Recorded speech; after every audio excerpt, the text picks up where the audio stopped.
6 जुलाई को दिल्ली के constitution club में किसान चैम्बर ऑफ कॉमर्स का सम्मेलन हुआ।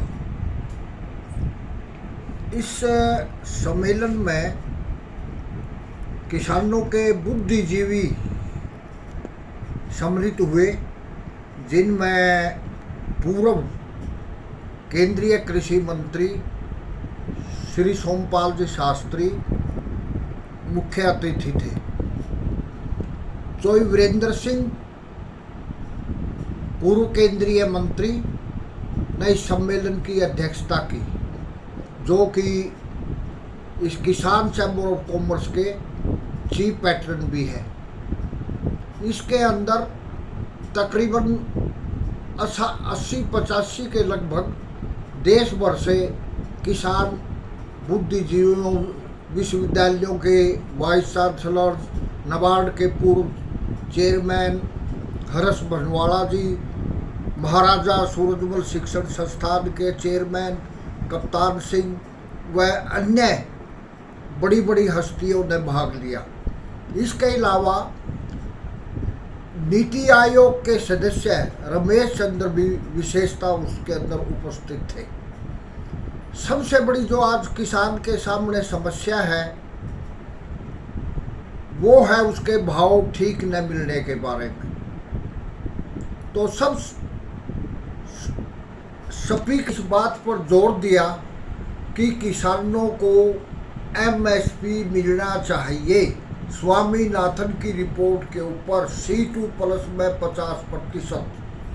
दूसरा सबसे बड़ी बात ये थी, अभी किसानों को नीति निर्धारण में सम्मिलित किया जाए। जिस प्रकार से फिक्की के सदस्य तो भारत सरकार बजट बढ़ाते समय या समय समय पर नीति निर्धारण के अंदर बुलाती है, उसी तरह से किसान चैम्बर ऑफ कॉमर्स को भी उसके अंदर आमंत्रित किया जाना चाहिए। ऐसा यदि सरकार करती है तो सरकार के लिए भी ये बड़ी अच्छी बात होगी, सराहने वाली बात होगी। इसमें सबसे बड़ी समस्या किसान के लिए है, और उस किसान के लिए जिनका घर का कोई सदस्य नौकरी पर नहीं है या कोई बिजनेस में पार्टनर नहीं है, ऐसे देश के 25-26% किसान हैं जिनका धंधा कृषि, सिर्फ कृषि है, और वो 95% किसान कर्जे से दबे हुए हैं। उनकी हालत तभी सुधर सकती है जब सरकार उसके जिस तरह से दूसरे वर्गों को उठाने का काम कर रही है, जब किसानों के लिए भी, ऐसे किसानों के लिए भी सरकार योजना बनाएगी। उनकी हालत में दिन प्रतिदिन खराब हो रही है, आत्महत्याएं बढ़ेगी। तो मैं इस मामले में भारत सरकार से नम्र निवेदन करता हूं किसान चैम्बर ऑफ कॉमर्स की तरफ से कि किसान चैम्बर ऑफ कॉमर्स को नीति निर्धारण के अंदर शामिल करें। नंबर 2, किसानों को एमएसपी दे, ताकि उनके बच्चे भी जो है अच्छी शिक्षा प्राप्त कर सके और देश के अच्छे कामों के अंदर भागीदार हो सके।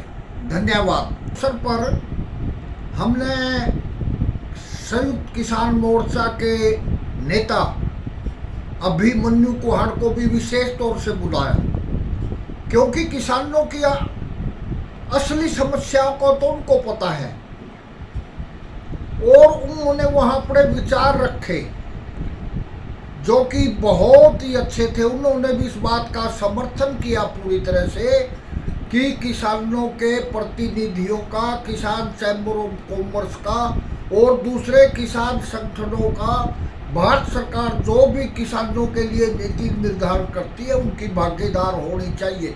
इसमें सरकार का कुछ नहीं लगता, कोई पैसा नहीं लगता और अच्छी भलाई मिलेगी सरकार को। भाई अब किसानों को भी बुलाने लग गई है, तो और हम आगे और दूसरे किसान संगठन हैं उनको भी आमंत्रित करेंगे, क्योंकि हमारा जो चैम्बर है वो तो किसानों के बीच में, एक सरकार के बीच में आवाज़ के रूप में काम करेगा।